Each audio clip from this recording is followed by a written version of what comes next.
How does Phil Jackson do that? Where he just puts his two fingers in his mouth. That's how my dad did it. Really? Yeah. It's how you can push your tongue and the air that flow that comes out of it. Spears and Steinberg. You know what the it is? Aries and Andy. Chewing the jerk. You know it's time to get this work. The real raw, gutter, uncut, cold. No political corrections. Always sleep. Being awoke. We discuss politics and jokes. Scribe, we lit. There's levels to this before you was on your mama. Aries Spears don't give a fuck. We talk about race a lot, racism. Much love to my loyal bag holders. Rollers, loaders. We got them in the folders. The whole world on our shoulders. Spears and Steinberg. Yeah. Testing, testing. I can't whistle either now that I thought about it. Test, test. There we go. See, you whistle fine.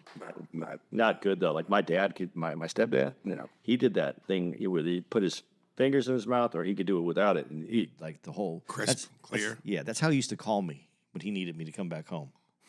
Anywhere in the neighborhood, I could hear that whistle from blocks away. There'll be someone's whistling. How does Phil Jackson do that? Where he just puts his two fingers in his mouth. That's how my dad did it. Yeah, it's how you push your tongue and the air that flow that comes out of it. And you could hear that. It was a pretty big neighborhood, and kids would go, some old guy's whistling, some guy's whistling, and I'd go, oh, that's me, I'm in trouble, and I'd have to run back home. Hello. We're good. Hey, on this, when you if there's a place where Aries goes, hey, Steve, put this in there, do that. Is there a way to mark that off the board, or do I just need to write it down when I see the time? Oh, you're talking to me? Yeah. Mark it on the board. You know what I mean? Like you can do sometimes there's a thing that you can push that puts a. I don't have that answer to that question. Okay, I'll write it down then until we figure out a better way, or as long as it works, just so that if there's something in there, Steve can find it easily. Cool. So I'll try to start about the same time you do it on the recording, so that I have it that way. Are you already recording? Yeah. Okay. Dun, dun, dun, dun. I wish there was a thing that Orlando is known for. Like, you know what I mean? Like, I know like Disneyland and Universal, but like Disney World. Disney World. Yeah. L.A. is Disneyland. Yeah. California's Disneyland. Anyway, we're here in Orlando, Florida. Epcot Center. Epcot Center. Yeah. What were you saying? Something that I was trying not to put cock on it.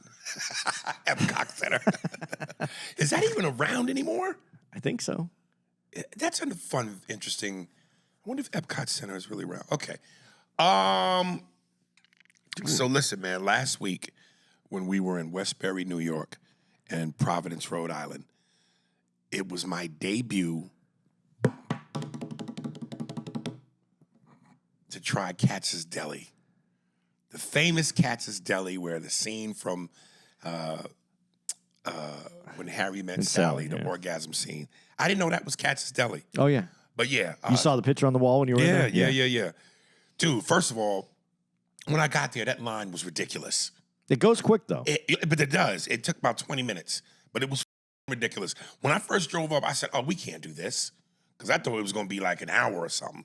But it does go quick. It's in waves, the way they do it. If the bank worked the same way, and the bank is similar, where they have tellers, you know, and that has basically, they have the cutters. Right. And they just put in a whole new group. A whole group comes in at each time. So, gotta tell you, and this was a big deal. I was really looking forward to this. It was all right. I've had better. I just had a pastrami sandwich just now from here at what this is called the Shingle Creek Hotel. Beautiful hotel. I'm standing in the executive suite. Beautiful view. But, you know, down on the lower level, they have a little food mart. And I just got a pastrami on rye with mustard from there, and that was juicy. So it was dry at Katz. A little dry. See, this, I don't know what happened. I'm gonna be honest with you, and I disagree and agree with you at the same time. I love Katz, and I've been to Katz about 100 times. This is a famous place in New York, folks. But I've been there about 100 times, seriously. And before the pandemic, man, every time I had the sandwich, it would come out of the steamer. You see them; they had the big slab steam, and it was always great. I've had a couple times that I've been there since the pandemic, and it's been a little dry. Pussy was a little dry. And I don't know why, because it looks all the same, but I love it because it's not pastrami like the shaved pastrami that's thin like this one. Right. And that's why if it's dry, it's going to really suck because it's thick pieces. They cut it right there in front of you. They're just chopping it up. Right. And I love that. I love that you get it only one way. You can get it with mustard on a rye. And with that's it. And you have a choice of corned beef, pastrami, corned beef and pastrami. It's very simple menu. And the pickle tray. The pickle tray is what I live for, man. That pickle tray. I don't know if you like pickles like that. I do. And it has 3 different kinds of pickles on it. They give you a big setup. They let you taste the pastrami. I'm gonna from now on when I go in, I'm gonna taste the pastrami. And go, that one's dry. Give me another piece because I don't like it when it's. You can do that. Yeah, man. Because that sandwich is $27 now, $27.50, $28.50. Yeah, it's a big sandwich though. My girl's daughter got some slaw, and I didn't get no slaw. But I'm looking at the slaw, and I'm like, it should look kind of good. And I'm not really a slaw guy, but it looked tempting. Well, that would fix the dryness if it was dry. Yeah, but then you're mixing it with the mustard. I get it, and I don't do that either. I like it just like that. I like those 3 pieces on it: the pastrami, the mustard, and the rye bread. That's it. And that's all that belongs on a pastrami sandwich. Like when I went downstairs to get this one, I said just pastrami. It was a pastrami, turkey, slaw, some type of slaw, and cheese. And I said, let me just get pastrami on rye. But she thought I wanted cheese. So the first time she takes it out of the thing, I see all this melted cheese, and I'm going, no, that. I'm not going to, how dare I break tradition? Yeah. So I told her, sweetie, no cheese, just pastrami, bread, mustard. Man, that was tasty. Yeah, I had the turkey one here when I first got here, and it was good. And I'm trying to convert myself over to turkey when appropriate so that I... just trying to cut down a little bit. I just said this to you just a minute ago. This is it for me. I'm in the last quarter of life.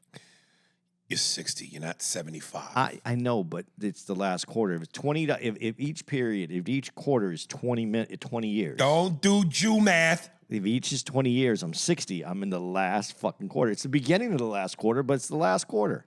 I don't know if there's going to be any overtime. That's funny. And then if there's overtime, it's only 5-minute periods. So well, then you better pull a quadruple overtime, nigga. But how is that the first time you went to Cats though? Is what I don't understand. And I'm gonna tell you honestly, it wasn't even better than Jerry's in L.A. Jerry's has a damn good pastrami. Yeah, but those are the ones that competed with each other. I think they competed with each other the most. But then they also not really because one is on the West Coast, one is on the East Coast. Yeah, but I meant competed with each other as far as good tasting pastrami. But they're both stacked like that. Both of Jerry's and Cats is stacked like that. But Cats is still there after 100 Jerry's years. is stacked with a lot of thin pieces. Yeah. Not the thick pieces. Yeah, so it looks even bigger. Yeah. A lot of air in between them. Right.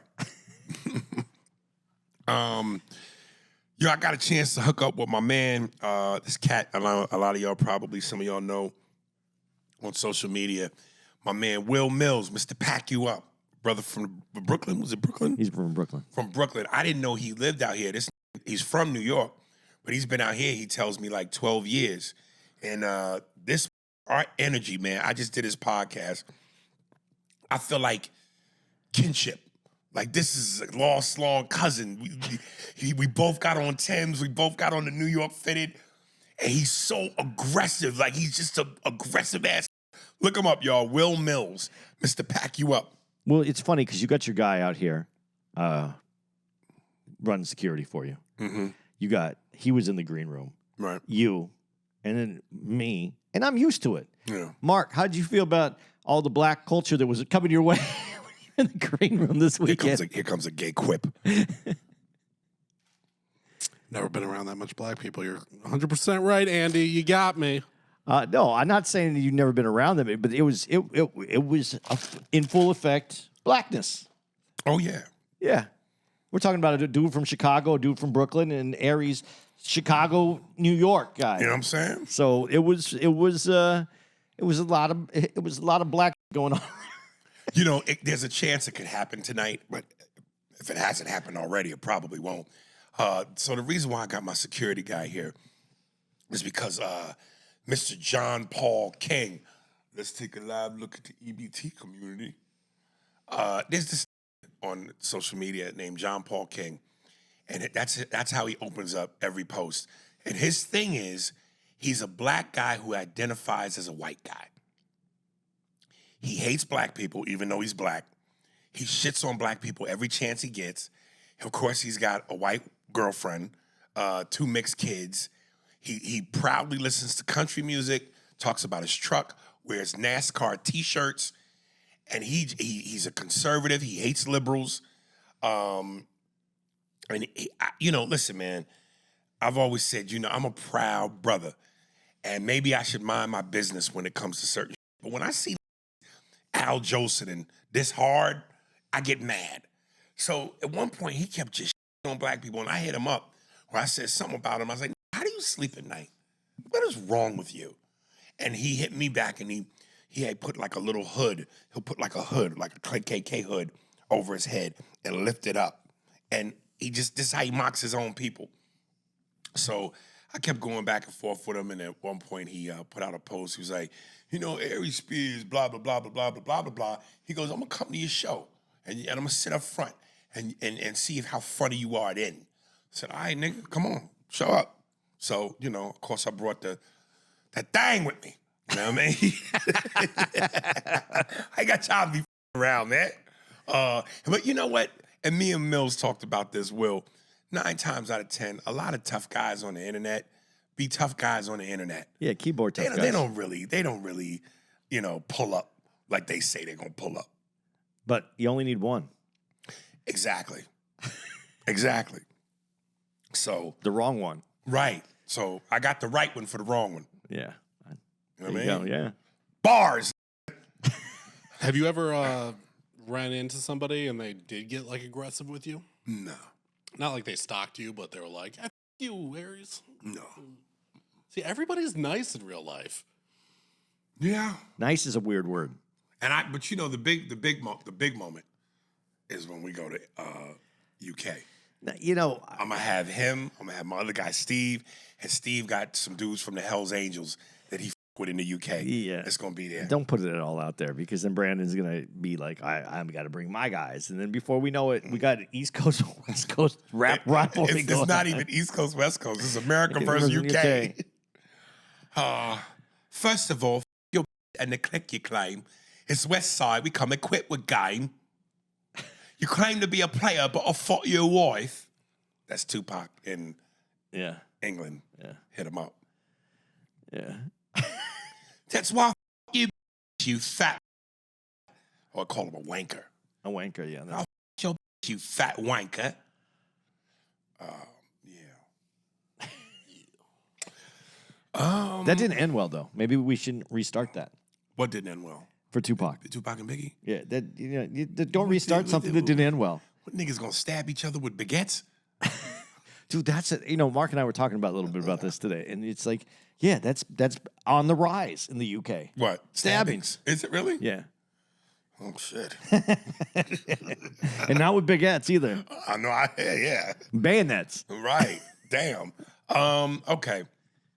So, we watched this thing on Amazon Prime called The Evolution of the Black Quarterback.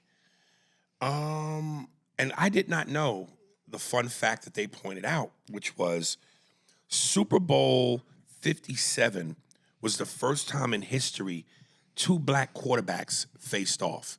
And it was, what's my man from the Eagles, Philadelphia Eagles, quarterback? I forgot his name right now. Donovan McNabb. Donovan McNabb. No, No, nigga. That's old. We're talking just recently. This nigga got a computer in front of him. I know the internet's not working, so So you're not working. I got my cell phone. Look, watch how fast this is. Yeah. The current quarterback for the Philadelphia Eagles, Jalen Hurts. Yeah, thank you. Because my brain. It would be the black guy to be the fastest guy in the room with 2 white guys. You see, I'm not even trying to be the fastest guy. Okay. So Jalen Hurts and is it Patrick Mahomes? Yeah. Is he really black? Yes. Is he? Yes. Just because he sounds and looks a little like Beavis doesn't mean he's not black. He's No. not 100%. He looks black. more like Butthead than Beavis. He's mixed. There's no way that 100% chocolate. What are you doing? DNA checks now? What are you? I'm just who me? Yeah. I'm black. No, but why are you doing DNA checks? Is he black? Cause don't you know what I mean? You don't know him. I ain't got to know them. I'm telling you what he is. He looks like white chocolate. Okay, but yeah, that's the first time that that's Mixed. Yeah, Yeah, of I course. know he's mixed. Everybody knows that, but that doesn't mean he's not black. I just asked Grok. It said no. Patrick Mahomes is not really fully black. Well, I know that. It's obvious. But what you are you going to put Steph Curry in that same position? Is Steph mixed? Both his parents are black, aren't they?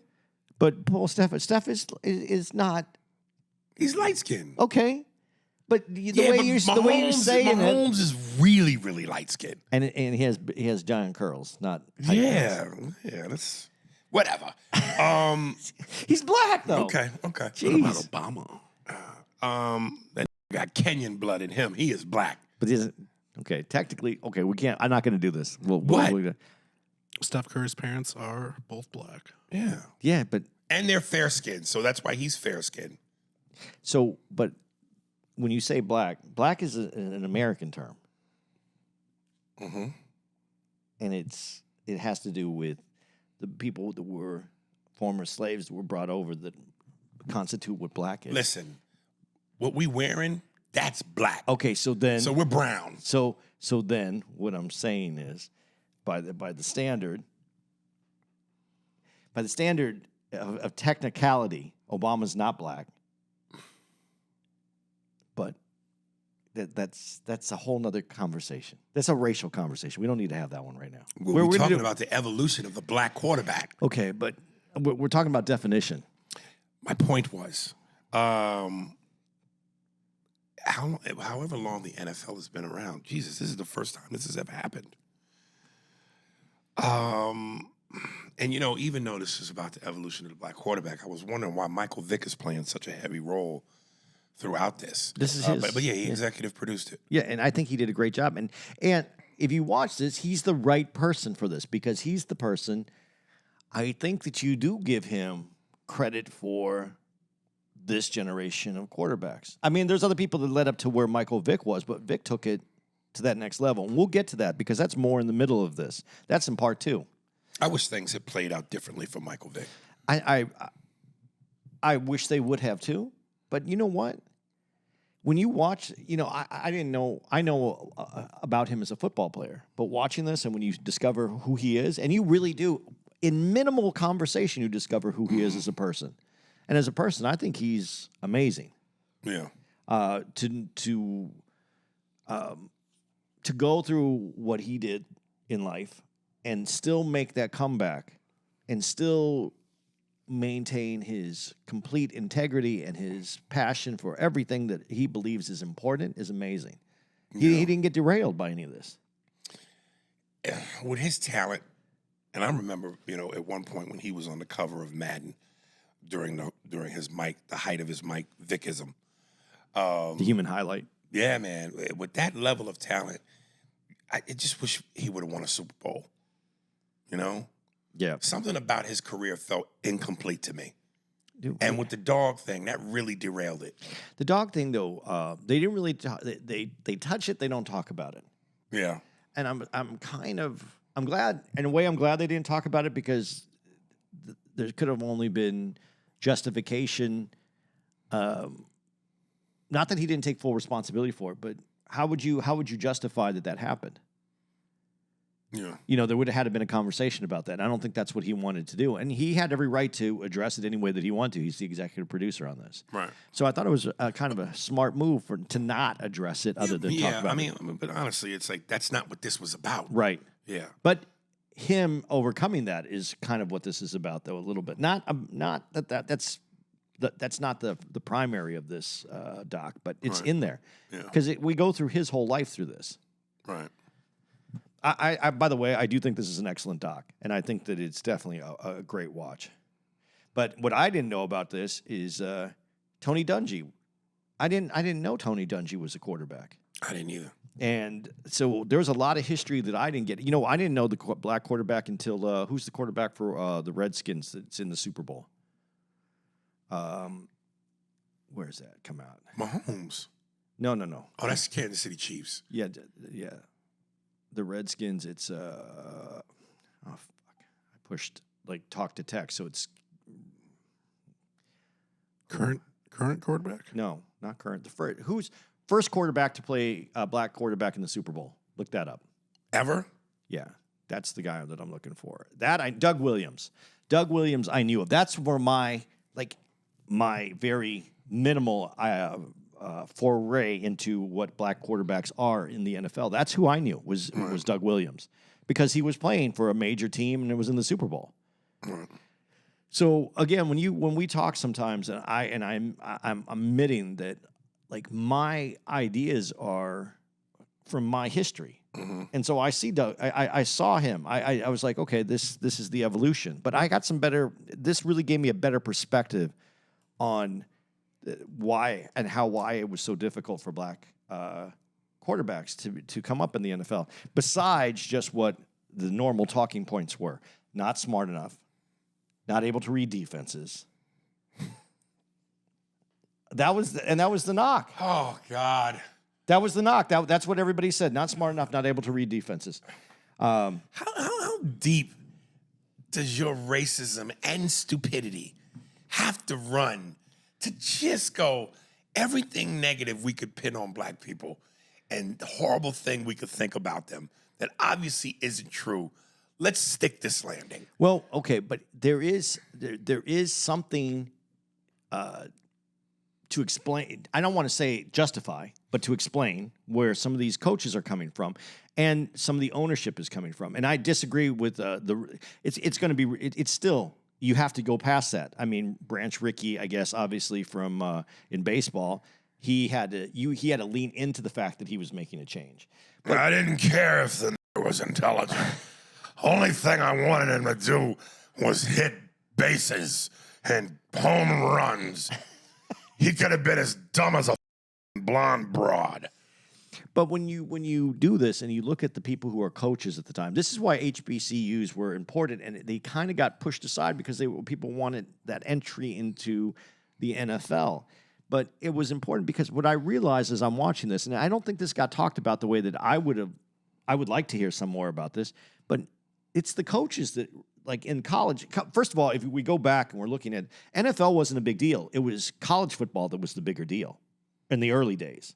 They didn't know if the NFL was actually going to become a great league. They knew that college football is what people watch. Football on Saturday was about your team in your city, your state. That's who you rooted for. And these great college teams. But if the coaches didn't have any cultural understanding of a black kid that's going to play on their team, and they're going to play the position differently. Remember, basketball, you joke about it all the time. The first time a black dude dunked, they were like, what did the coaches do? No. They didn't know what to do with it. They didn't understand it. So now you have a whole line of white coaches that have quarterbacks that they want them to stay in the pocket and throw this ball or hand it off. Mainly hand it off. Remember, if you go back to football early days, it was not about the quarterback. It was about the halfback and the fullback, and they were handing the ball off. Everybody was playing a wishbone offense. So if that's happening, you have an idea of how this is happening. The quarterback doesn't hand the ball off, starts scrambling and running for you. You're like, that's not how we play the game. Yeah. So I think that, when we talk about coaches and talk about NFL, the NFL was the product by the time where we really get into this. But it's the coaches in college. How are you going to bring up a kid in college if you don't have the right guy to work with the tools that this athlete is bringing up? And that's what didn't get talked about in this doc. And that's where I think the big miss is, because if you didn't have the tools, and I'm going to be honest, there's a part where Donovan McNabb says in this, when he goes, didn't think I was going to be a great quarterback, whatever. He had all the skills, but then he goes, by that time, I started watching film. So the guys that are coaching him aren't even really, they're using, again, his great ability, but not going into the room, watching film, developing him, as an intellectual quarterback as well. He had to do that. He said, I started watching film. I started understanding the game differently. He says it in the doc, which makes me believe that the coach is just going, I'm just going to let him do his thing, but they're not making him the same kind of quarterback. They're not developing the mental talent as well. Why is that?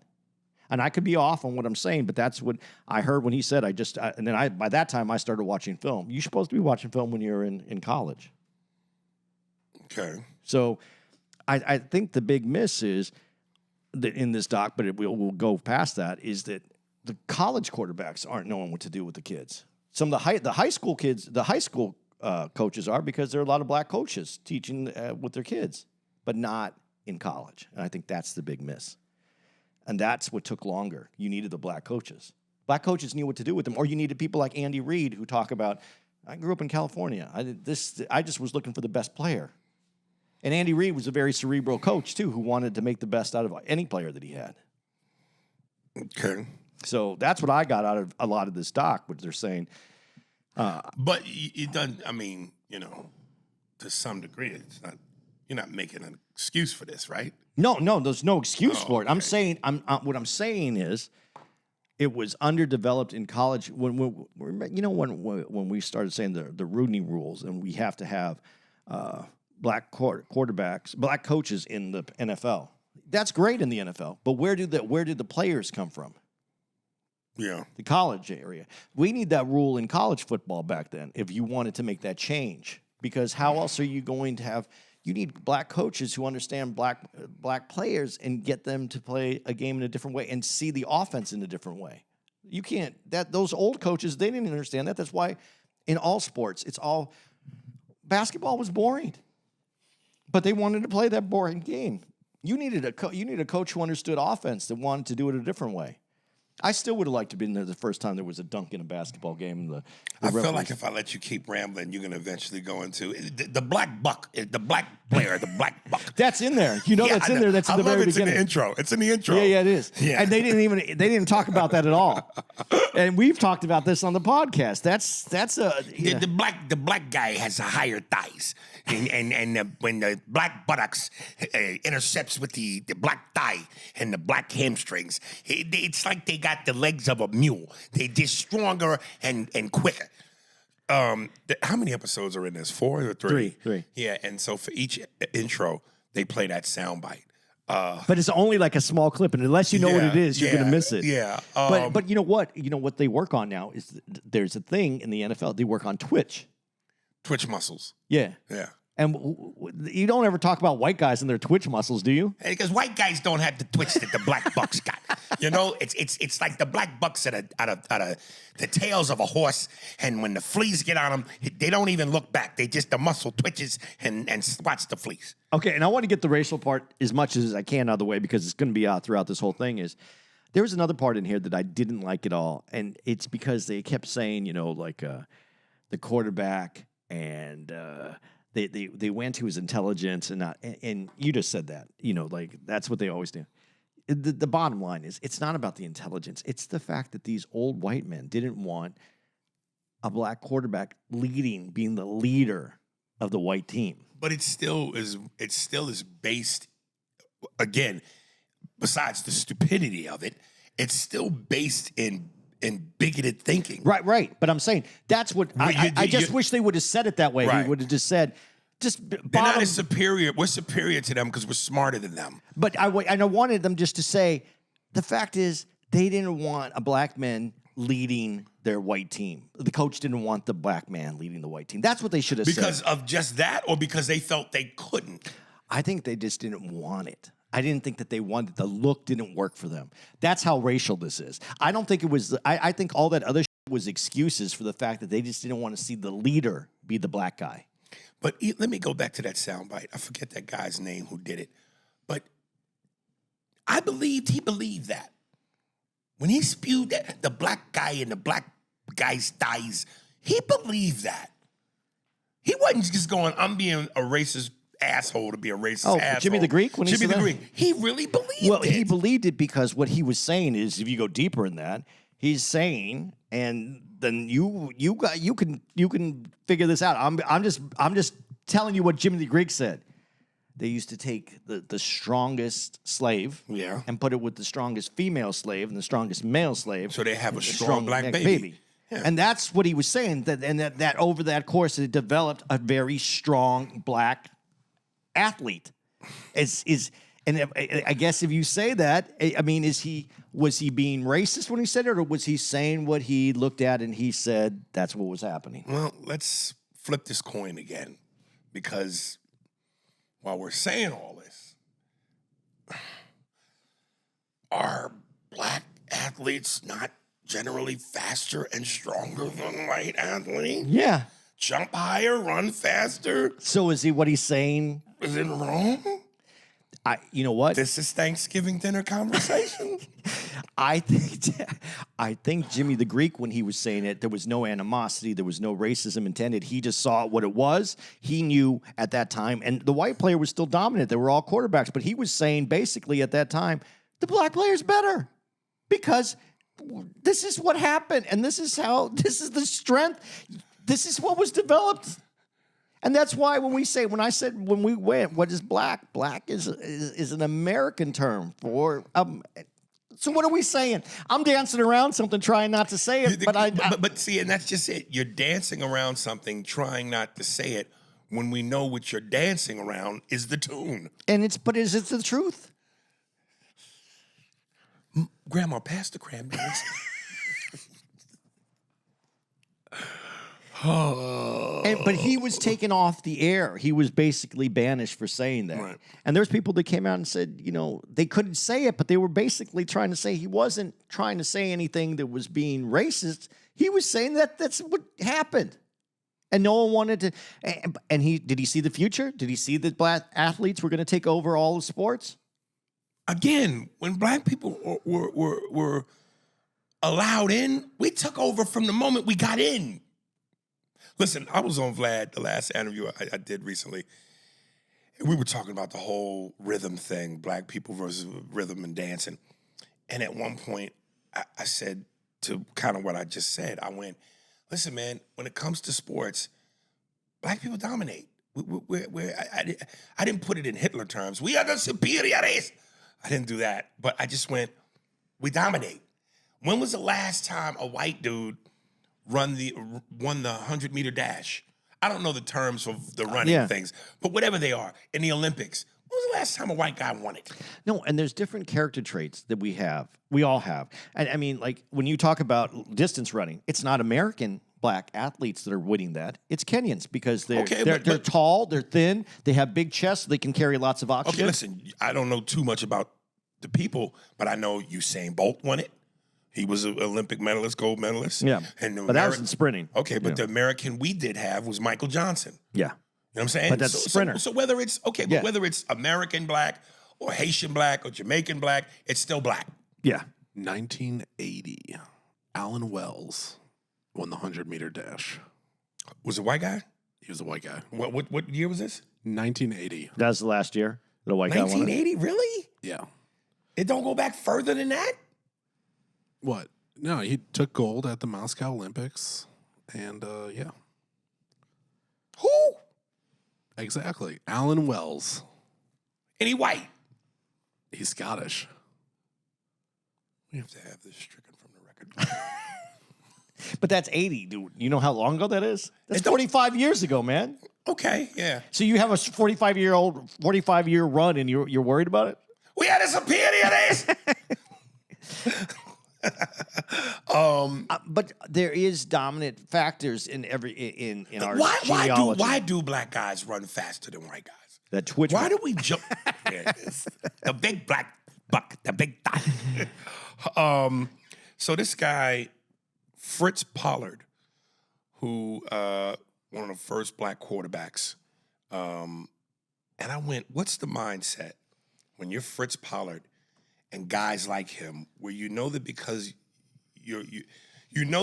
because you're leading the Trailblaze, you're never going to get your shot because you're the first ones the way you should, and you just have to find solace in knowing that you'll set the table for someone else. Like, it ain't gonna happen in my lifetime because we're the first. But we're blazing the trail for the future for the black guys that are gonna get their shot.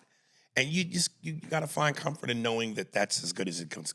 That's as good as it gets. Well, I think also if you're good at it, you want to do it until you can't do it anymore. Yeah, but right. But you're also going, I deserve a shot. Yeah, you I'm do. not gonna get it. But I think you're hoping that you bust that mold. That early in the game? Not when you're the first. Well, someone has to tell you that you're not going to get there. And I guess they did because they would always try to convert. And we talked They about were this literally earlier. yelling from the stands, you're not gonna get there. They would say it, but they'd try to switch everybody's position. And that's why I go back to saying they knew the athlete had the ability, the talent, but they didn't want him as the leader, man. I think that when it comes down to it, I think that's what's missing from this doc. But the doc also doesn't answer all the questions. I think it allows you, the viewer, to look at this and put your. I'll tell you what I felt like this doc did. It allowed white people to look at this in a way and go put their own answers in, and the answers had to be racism, and it had to show you exactly where it existed and how hard it was to break through it. Because the way the conversation is had, I like it because this gave credit to people that came before and thanked them for it. But it didn't put the onus on but that's why. It just said, this is it. This is where we were. This is what we did to overcome it. And it's an overcoming documentary as well. It's not about what you're owed. It's thanking the people that did blaze the trail, though, that you said. I think it's kind of an amazing doc because of how the structure of it is. But but when you go, you're right, Fritz Ballard, I didn't have any idea who he was. Coach Dungy, I didn't know that he was a quarterback.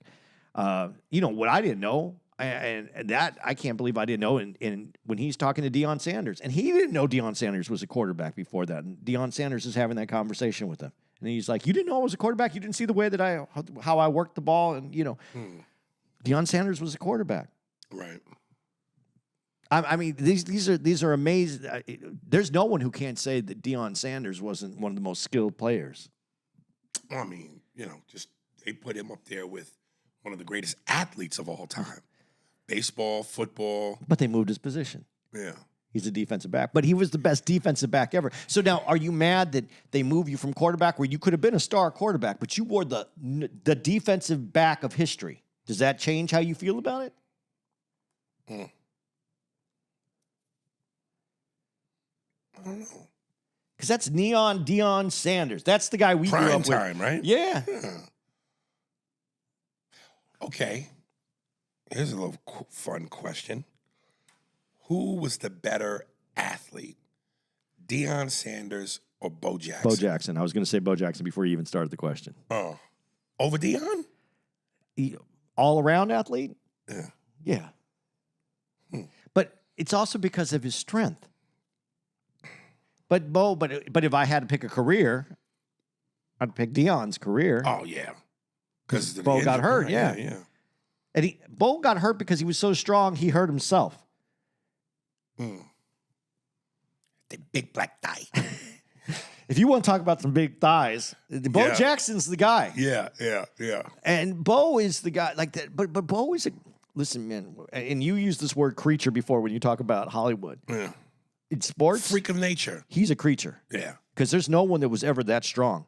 That when you talk about him breaking that bat over his head the way that you Right. saw, or breaking it over his knee, these are bats, man. These aren't Right. these aren't hickory wood. This isn't like some little piece of wood that you just Right. that you can break. This is real right here. 100-mile-an-hour pitches when you're swinging a bat 100 miles an hour, it doesn't break these bats unless you hit it wrong. Right. And he snapped those things. With almost little to no effort. It didn't look like it, right? And he's just strong. That when he runs up, when he's running so hard and so fast that he runs up the wall and back down the wall. Listen, I think Deion Sanders is skilled and finesse. The way that he moved probably used all of his ability. I don't think we ever got to see all of Bo's ability. Right. But that's just my opinion. This dude is just and then how you hand-eye coordination. Bo shoots that bow and arrow. Right. That's all hand-eye coordination. He isn't doing the stuff where he's getting beat up anymore, but that's all hand-eye coordination to be an expert level marksman like that. Bo's for real. Clarice, what's that in your purse? I got a new creature. What is it? It's Bo Jackson's thigh. Dude, he was exceptional, and everybody knew he was exceptional. Nike knew he was exceptional. He was the only thing that stopped Bo. It was a freak accident. Without the freak accident, he's still going. Dude, like my T-shirt says, we know life ain't fair, but why does it go out of its way to be cruel? What kind of horrible tease is that you would bless me with this awesome talent, this physical, awesome ability, God, but then I get hurt and I'm cut short and I'll never be the same? This shit is random, man. Dude, This shit is random. Explain that one, because I know you are the mystic. I got the answers for all things. I don't have answers for anything. Why would God give you this talent and then have it taken from you like this? But do you see Bo look like he was? First of all, he played baseball for years afterwards. He did, which is amazing because he's the only player that probably could have played baseball afterwards. And it wasn't. He was a shell of who he was formerly, but he was still better than And most how do people you played. think that feels when you lay your head down at night? You know, there's certain people that can handle it. He seems like one of them that can handle it. But I love when they asked him, "Do you watch?" You know, we're getting off the track here because it's about Bo Jackson now. But when they asked him, "Do you watch football games?" He goes, "Nah." Like I don't know. And that to me feels like it comes from a place of pain. Why would I want to watch something that I used to be the best at, probably more than anybody else, and now it was taken from me so up, I'm going to get enjoyment out of watching? Yeah, but he lives a life that I think that's exceptional. I don't know. Only so many people can live a life like that. But going back to this, there was Jimmy Ray from Michigan State, quarterback, national championship, 1966. Michigan State football doesn't get drafted as a quarterback. Then Eldridge Dickey, Tennessee State quarterback, drafted by Oakland Raiders. First time a black quarterback's drafted in the first round. Oakland Raiders. Makes sense. Oakland goes out of its way. Oakland will take players that will be controversial. And who did they draft? Second round, Kenny Stabler, who turned out to be one of the best quarterbacks ever. Oakland drafts people with penal records. They do. Oakland will take chances. But then we get 1976, and this is the one that I didn't know. And this was like, I didn't know all about this about Warren Moon. But Warren, to me, I remember Warren Moon playing. 1976, Warren Moon, Pac-10, Tony Dungy, Big Ten, played the college, both led their divisions in passing. Neither get drafted to the NFL. How is that possible? Now, here's my question, though. There's I forgot what quarterback's in, and you're the owner of the team. And again, this is not justification, but these are the challenges for a black quarterback. Not the black quarterback's fault, but the challenges. They had to pull. I think it was Warren Moon that they have to take him out of the game.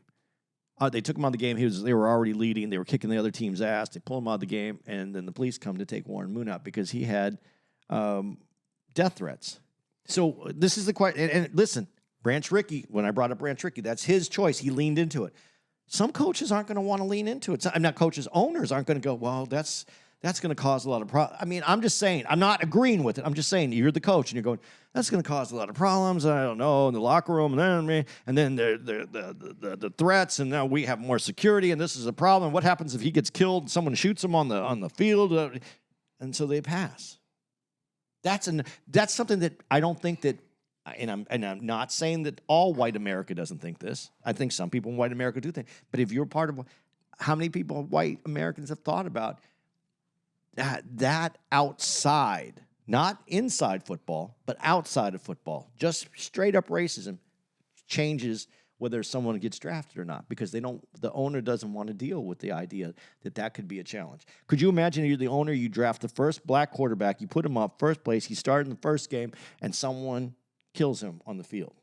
Is that not within a realm of something happening that they're saying that to you? Hey, Jim, I think this is the right quarterback, but I'm just going to let you know that this is a challenge that you could be running up against. Do you want to take that challenge on? I think if the risk is worth the reward. I know. I'm not disagreeing with you, but I'm saying, but you don't think that holds back the black quarterback in that position as well? Not if it means the organization benefiting financially off of them. I know you're looking at the financial thing, but they're looking at the negative impact. I'm already a millionaire. Now, do I want to take a chance of this happening when I can just take this other quarterback? I'm not agreeing with it. I'm Right. just, No, I'm, no, I'm just saying, is that not part of the calculation when you're drafting? Because when we're talking later, they're talking about which quarterback was going to be drafted, and they said, and Tim Couch got drafted instead. Now I'm forgetting the quarterback. Was it? I think it was who was the year Tim Couch got drafted? Was it Donovan McNabb?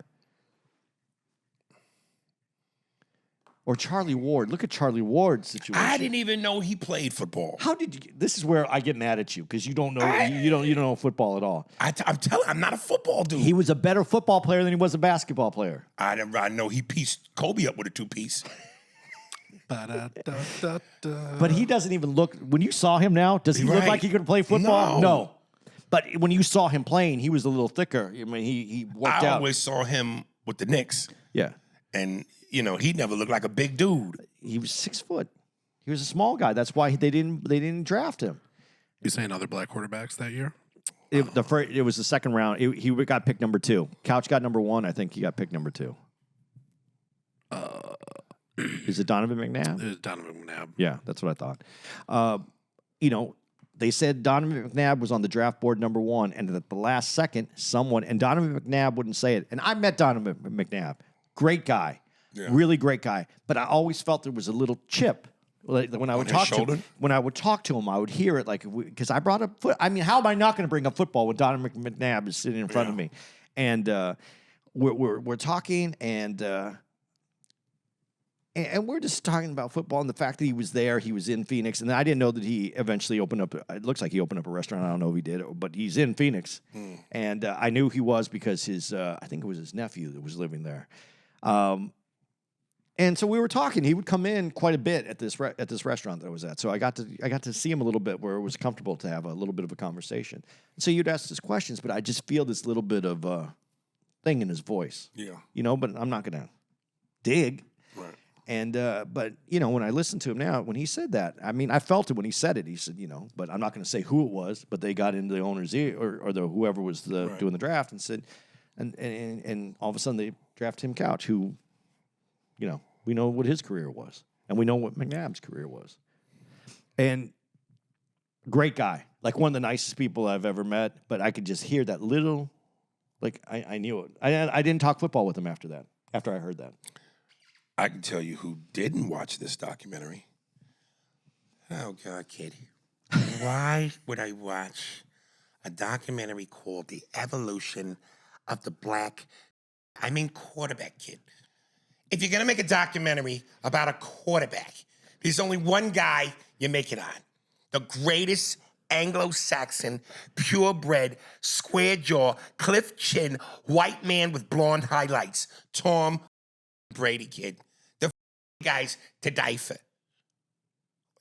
Watch the evolution of the black quarterback. The black quarterback can't even spell evolution because all of their muscles, it's the big black thigh with the big black butt, kid. And the thigh bleeds into the buttocks, and there you have it. That's the evolution of the black quarterback. Jesus Christ. I can't believe you guys watch that. How you, Andy, as a white man, would support this. I know your partner's a Pepper, but Jesus Christ. It's very disappointing. I got to go lay down. I got a headache. His name's Bobby Patterson, by the way. But to Bobby Patterson's point, the white guy can stay in the pocket if they build the offense around that. And you got that quarterback, Tom Brady. You saw him run. Oh, it was terrible. Fucking terrible. It was like a wounded baby deer. You know what? That is the best. It is like a baby deer running. But I got to be honest. When they show, what's Denver's quarterback? John Elway. Yeah. Running is it John Elway when he's running? No. Oh, no, it wasn't Elway. Elway was it was a horrible runner. It looked terrible. But it was, what's his name from San Francisco? Oh, Steve Young? Steve Young. When they show him running and he's trying to get to the end zone and he's falling down. Dude, the quarterback position is the only position in football where I know players. Like if you ask me, hey, Minnesota Vikings wide receiver, couldn't tell you.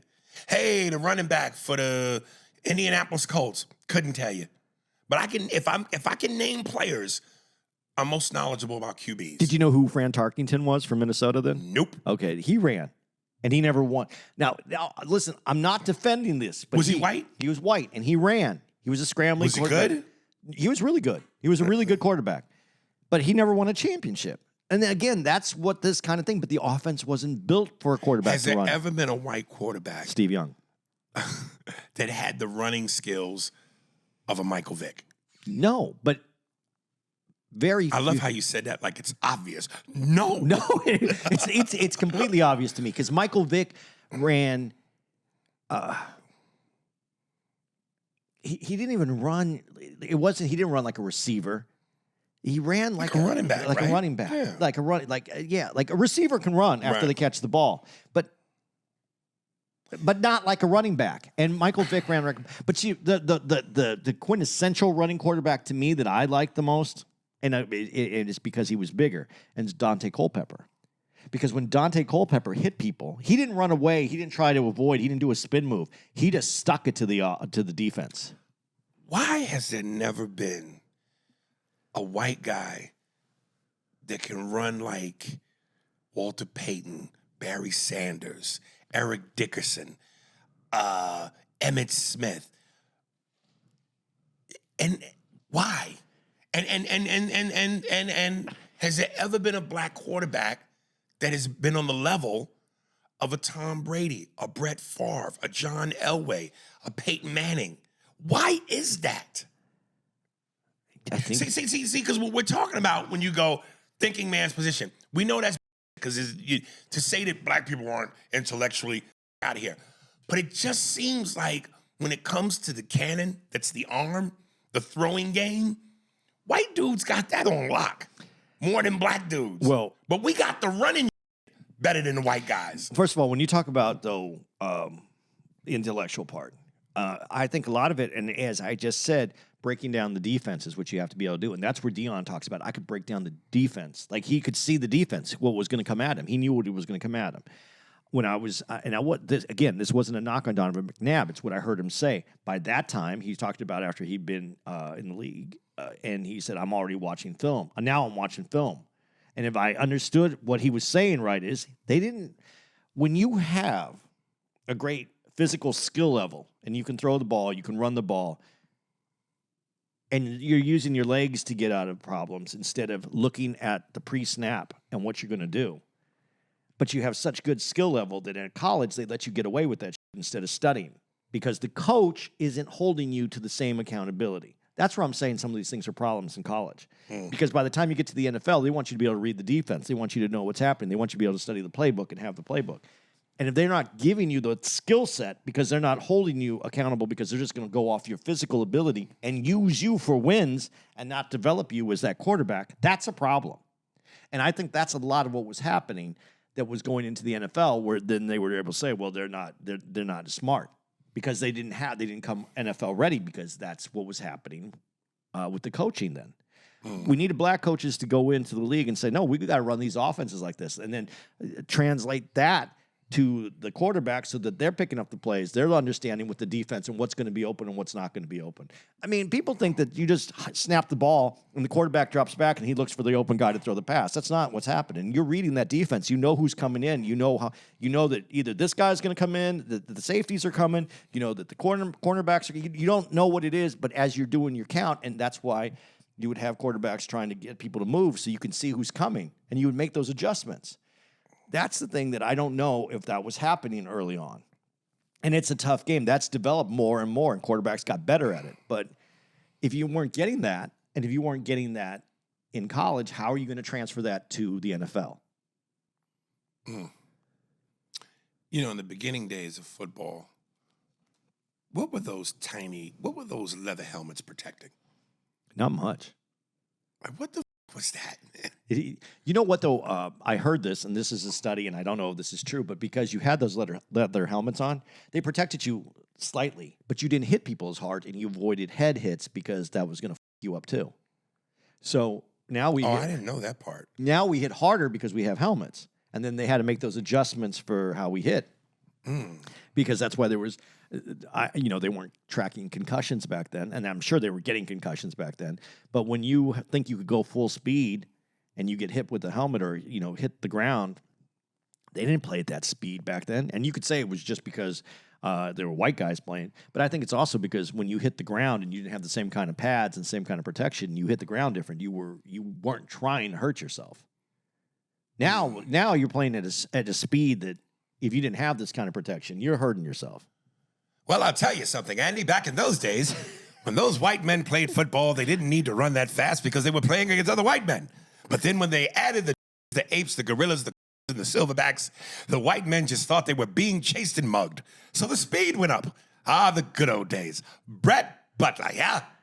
Here's the other one. Chuck Eli, quarterback, University of Toledo, never lost a game in high school or college. Never lost a game. Had to go play in Canada. And this is a black person. Yeah.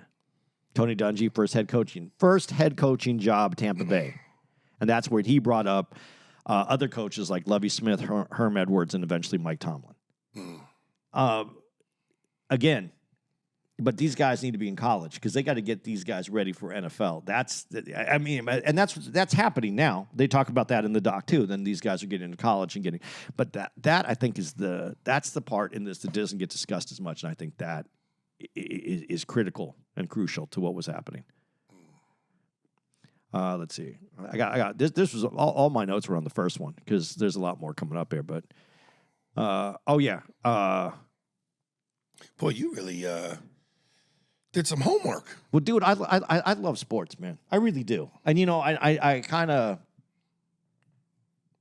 love sports, and I love looking at history, and I love seeing what this is. And this is a great, to me, this is a great, I love when you learn history, but it's not just dates and a few different things. You're learning about it as these were all conversations that he was having with the quarterbacks that went through this. And that's what made it so interesting because you're seeing the person, you're getting to know that person. Right. And if you can't feel what that person's saying to you, then the stock wasn't for you. Yeah. You know what I mean? It was to me, and I was getting a lot out of it. But I like when Cleveland's moving to Los Angeles, and it was still segregated. There was still segregation in the NFL, and that's when they said, but if they were going to there, they had to open it up for blacks as well, and that kind of changed it in LA because playing at the Coliseum would change everything, and that's so. Dude, I don't know, man. You watch this and you just see all the people who weren't given the opportunity, who had to switch positions, and it's frightening. It's frightening when you don't want to take accountability for that. But then you do see what the evolution is and what's stepped in now. And the league is completely different. And it's a better game. But then how do you address the past? Do you address it as that was what bridged the opening so we could be where we are today? Or do you just blame and put blame on it? And this is where I think the conversation has to happen because I could easily say, these white people all these black people over. Okay. And there's no doubt about it. But where are we today? And then how do we work through that? Because there's no doubt that it's different. And we get to where, I didn't know that Rodney Peete had such a hard time. And Rodney Peete went to my high school freshman year. And I played baseball, and Rodney Peete played baseball and football. And he played basketball too. I'm pretty sure he played basketball. I thought it was 3 sports. And I could play baseball, but I wasn't a hitter, and I could pitch. But no one cared about me because Rodney Peete was a year younger than me. So he was coming up, and no one gave a f***. My coach didn't give a f***. Could have been a decent pitcher. I wasn't a great pitcher. No one gave a f***. So I didn't hate Roddy Peete, but I didn't love him. And then he went to UCLA. Now, how they talk about this, him going to UCLA, he had already moved. His dad got him into UCLA, and he was going to UCLA from the beginning. We knew that. Everybody around me knew that just because I was watching that happen. So there's little things in this that are getting. I like how this documentary worked, but there's little things that if you were in the know, you know some more than happened in this. Yeah, I struggled to stay up. You didn't like this doc. It was cool. See, you got to love football to really Yeah, appreciate I this doc. just, yeah. I think that the HBCUs though are that's the difference. Some of these guys that go through the HBCUs really change it because you're in a position where the game is built for you in an HBCU. You have black coaches. You had people that were understanding of you, your skill level, what you could do, and that's what changed the game. But I don't know. This is just where I enjoyed the out of this doc. If you guys don't like it, I'm sorry. I thought it was really good. The conversation's good, and I really felt a different way about Mike Vick. I didn't feel bad about him, but I never felt like, oh, Mike Vick, great guy. And I watched this, and I was like, Mike Vick, great guy. Made a mistake. Yeah. But that's it. He made a mistake. And took accountability for it.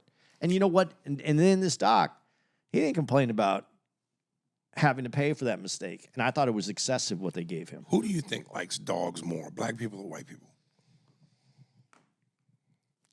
White women. No, white men love them too. Yeah, but I think white women love them more, but they like the little ones. Yeah. There's this guy on the internet. I don't know if I mentioned this. He does this thing. This is his thing. He does this thing where it's him and his golden retriever.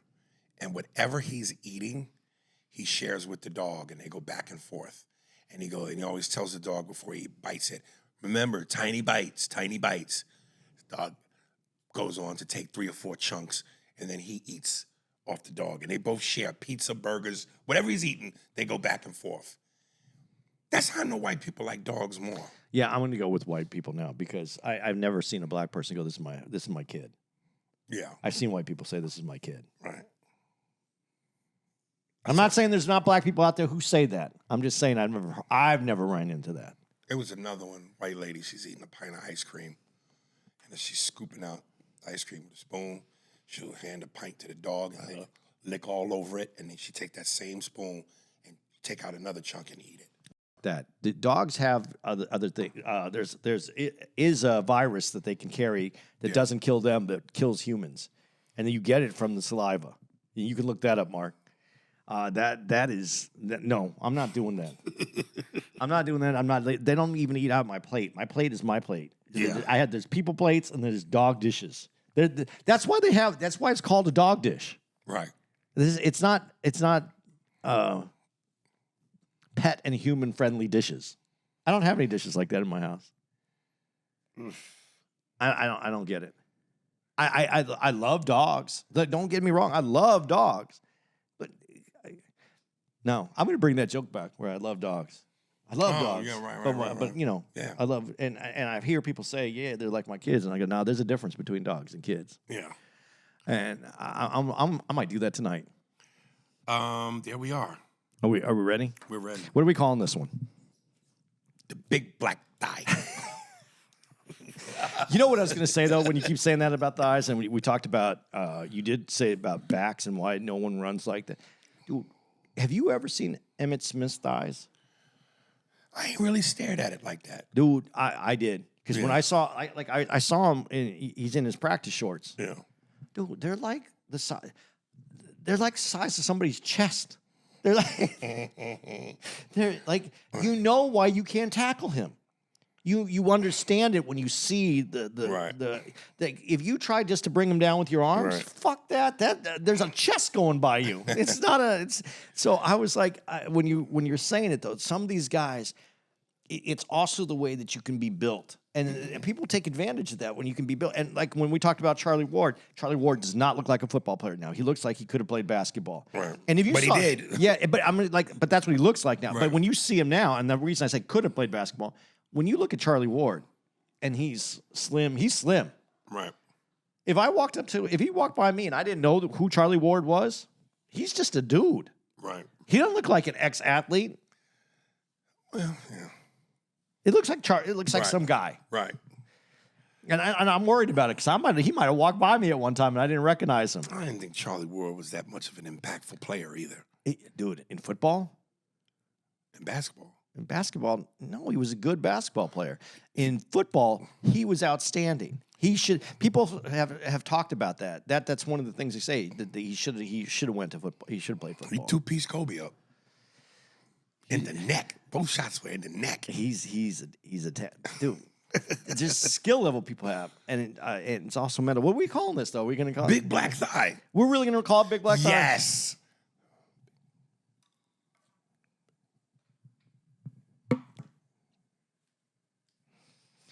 All right, let's give out some dates.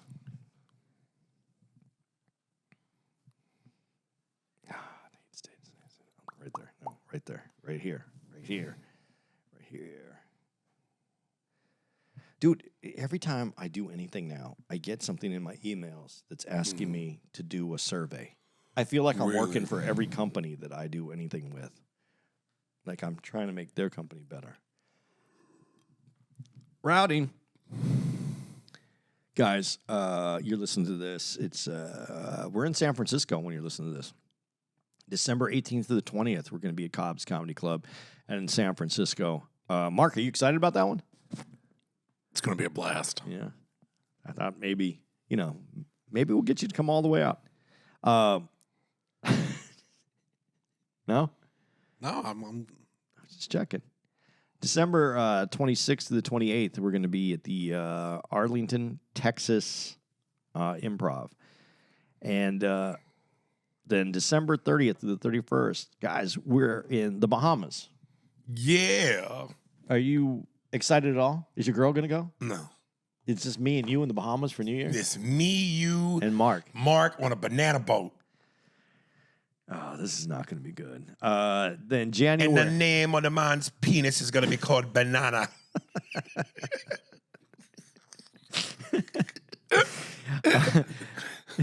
January 2nd through the 4th, we're going to be at the Helium in St. Louis, guys. Come on. Can't wait to see you out there. It's been a while since we've been in St. Louis. January 8th through the 11th, we're going to be at the Irvine, California Improv. January 16th, we're at Soundboard Theater in Michigan. January 17th, we're in GLC Live at 20 Monroe. That's a lot. In Grand Rapids, Michigan. And January 18th, Byam Theater, I guess that's what it is in Pennsylvania. That's my son's. Pittsburgh. That's my son's. Pittsburgh, Pennsylvania. Sorry, that's going to be the 18th, and that's my son's birthday. I'm going to head over there and see him after that. And then this is the last date I'm giving for right now. January 23rd, we'll be at the Hawaii Theater. One night only in Hawaii. I love that date. I can't wait. Samoans with big toes. Is your girl going with you on this one? I don't know. You haven't talked to her about it yet? Nah, that's too far away. All right. And then we still do have our European dates for all you Europeans that know we're coming. If you haven't got our dates, just go to Ari Spears it's arispears.com, and all the dates are on there. You can see the European tour because there's going to be some adjustments. I think everything that we have is still current, but we're going to be adding a few dates. Is that correct, Ari I Spears? think so. So you can go on there and see if we're coming to a town near you. That's it. That's the That show. is it. All right, man. Thanks, guys. Spears and Steinberg. Thanks for listening to the Spears and Steinberg podcast. For more information on where to find us on the internet, visit spearsburgpod.com.